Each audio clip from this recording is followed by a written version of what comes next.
ഈശോ മിശിഹായ്ക്ക് സ്തുതിയായിരിക്കട്ടെ.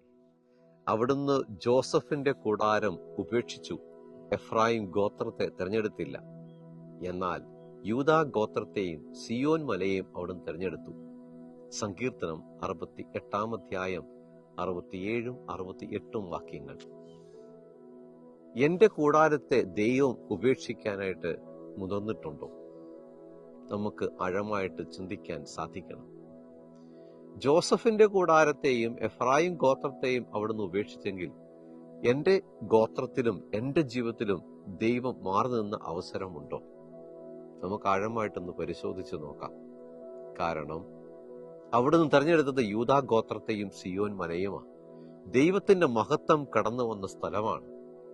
എളിമയും നിഷ്കളങ്കതയും വിശുദ്ധിയുമുള്ള ജീവിതങ്ങളിൽ ദൈവത്തിന്റെ മഹത്വം കടന്നു വരും. അവിടുന്ന് ഉയർത്തും അവരോരോരുത്തരെയും. നമ്മുടെ ജീവിതത്തെയും നമ്മുടെ വംശത്തെയും ദൈവം ഉയർത്തും. ദൈവത്തോട് ചേർന്നിരുന്നാൽ, എളിമപ്പെട്ടാൽ, അനുതപിച്ചാൽ, ആ വിശുദ്ധി കാസൂക്ഷിച്ചാൽ നമ്മുടെ ജീവിതത്തെയും നമ്മുടെ വംശത്തെയും ദൈവം ഉയർത്തും. ദൈവം നമ്മളെ ഓരോരുത്തരെയും അനുഗ്രഹിക്കട്ടെ.